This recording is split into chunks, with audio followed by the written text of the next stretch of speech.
ချီကျင့်ချုံဆိုတာကဘာကျော်တဲ့ပညာရှင်ကြီးတစ်ယောက်ဖြစ်လာရမှာပါမသက်ဆိုင်တဲ့လူတွေအတွက်နဲ့သူ့ရဲ့အကောင်းဆုံးရွယ်မှာအသက်ပေးသွားရမှာမဟုတ်ဘူးမင်းမပြဿနာရှိရင်ငါရှိတယ်ငါတို့အဖိုးကြီးဆရာရှိတယ်ဘာလို့အားလုံးကိုတယောက်တည်းထမ်းဖို့သွားရတာလဲဒါကြောင့်လဲအားလျံဟာတာလီပီကိုရောက်လာခဲ့တာပါ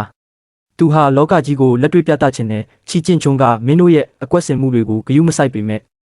ငါအားလျံကတော့အသေးလဲဂယုစိုက်တယ်ခါဆိုတာပါပဲ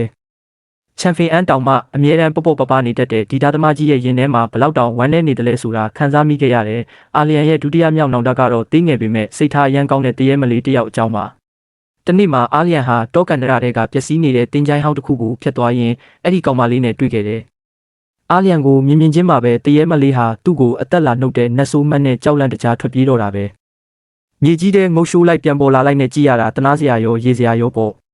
တကယ်တော့သူမကိုယ်တိုင်ကလည်းတရေမလေးတကောင်မှာအားလျံကငါကလူဆိုးမဟုတ်ပါဘူးလို့ချော့ပြောတော့မှတရေမလေးကကြောက်ကြောက်လန့်လန့်နဲ့စကားပြန်ပြောလာတယ်။အားလျံကိုအံ့ဩသွားစေတာကသူမဟာတရေမတကောင်ဖြစ်ပေမဲ့စိတ်ထားကကလေးလေးလိုဖြူစင်လွန်းနေတာပါပဲ။အားလျံလည်းတရေတကောင်ပဲလို့သူမကထင်သွားတဲ့အခါ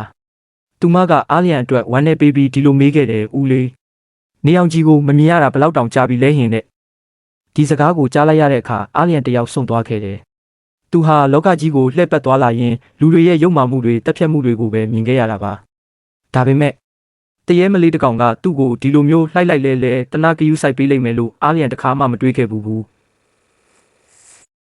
အားလျံဟာသူမကိုကာကွယ်ပေးခြင်းခဲ့ပေမဲ့နောက်ဆုံးမှာတော့ဒီဖြူစင်တဲ့ဝိညာဉ်လေးကိုပါဆုံးရှုံးလိုက်ရပြန်တယ်ဒါကြောင့်လဲသူဟာဘလောက်ပဲအရက်တောက်ဘလောက်ပဲဓာတ်တိုင်းတွေတော်နေပါစေသူ့ရင်ထဲကဒီအမာရွတ်နှစ်ခုကတော့ဘယ်တော့မှပျောက်ကွယ်မသွားတော့ပါဘူး